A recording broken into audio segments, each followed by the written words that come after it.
ఇంగ్లాండ్తో 5 T20 సిరీస్లో team India జోరు కొనసాగుతుంది. చెన్నై వేదికగా శనివారం జరిగిన రెండో టీ20లోనూ టీమిండియా 2 వికెట్ల తేడాతో గెలుపొందింది.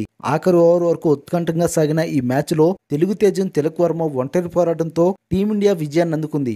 ఓటమి తప్పదనుకున్న పరిస్థితుల్లో తిలక్ వర్మ అసాధారణ బ్యాటింగ్ ప్రదర్శన చేశాడు. ఈ మ్యాచ్లో ముందుగా బ్యాటింగ్ చేసిన ఇంగ్లాండ్ నిర్ణీత 20 ఓవర్లలో 9 వికెట్లకు 125 పరుగులు చేసింది. మరోసారి కెప్టెన్ జోస్ బట్లర్ 30 బంతుల్లో 2 ఫోర్లు 3 సిక్సర్ల సాయంతో 45 పరుగులు చేసి టాప్ స్కోరర్గా నిలిచాడు. బ్రైడన్ కార్స్ 17 బంతుల్లో 1 ఫోరు 3 సిక్సర్ల సాయంతో 31 పరుగుల విలువైన పరుగులు చేశాడు. భారత బౌలర్లో వరుణ్ చక్రవర్తి, అక్షర్ పటేల్ 2 వికెట్లు తీగా హర్షదీప్ సింగ్, హార్దిక్ పాండ్యా, వాషింగ్టన్ సుందర్, అభిషేక్ శర్మలకు తలా 1 వికెట్ దక్కింది. ఆ తర్వాత భారత్ 19.2 ఓవర్లలో 8 వికెట్లకు 166 పరుగులు చేసి గెలుపొందింది. తిలక్ వర్మ 55 బంతుల్లో 4 ఫోర్లు 5 సిక్సర్లతో 72 పరుగుల అజయ్ హాఫ్ సెంచరీతో రాణించాడు. వాషింగ్టన్ సుందర్ 19 బంతుల్లో 3 ఫోర్లు 1 సిక్సర్ సాయంతో 26 పరుగుల కీలక ఇన్నింగ్స్ ఆడాడు. ఇంగ్లాండ్ బౌలర్లో బ్రైడన్ కార్స్ 29 పరుగులు ఇచ్చి 3 వికెట్లు తీగా Jofra Archer, Mark Wood, Adil Rashid, Overton, Livingstone తలా 1 వికెట్ తీశారు. తిలక్ వర్మ పోరాటాన్ని విరాట్ కోహ్లీ మెల్బోర్న్లో ఆడిన ఐకానిక్ ఇన్నింగ్స్ తో అభిమానులు పోలుస్తున్నారు.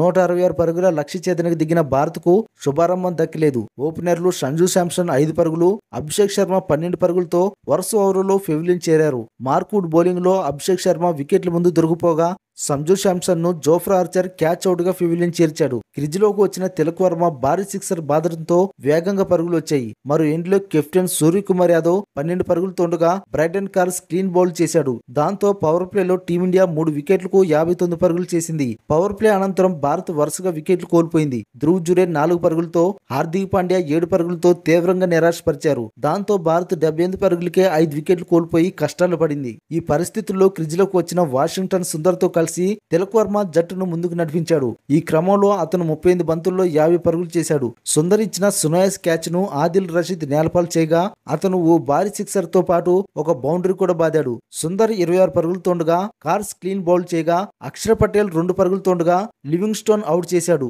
ఒకవైపు వికెట్లు పడుతున్నా మరోవైపు తిలక్ వర్మ పోరాడాడు. భారీ షాట్ ఆడే క్రమంలో హర్షదీప్ సింగ్ అవుట్ అవగా రవి బిష్ణోయ్ సాయంతో తిలక్ వర్మ తన పోరాటాన్ని కొనసాగించాడు. దాంతో మ్యాచ్ ఉత్కంఠంగా మారింది. 19వ ఓవర్లో రవి బిష్ణోయ్ బౌండరీ బాదడంతో భారత్ పై ఒత్తిడి తగ్గింది. చివరి ఓవర్లో భారత్ విజయానికి 6 పరుగులు అవసరం అవగా తొలి బంతికి క్విక్ డబుల్ తీసిన తిలక్ వర్మ బౌండరీ బాది విజయ లాంఛనాన్ని పూర్తి చేశాడు.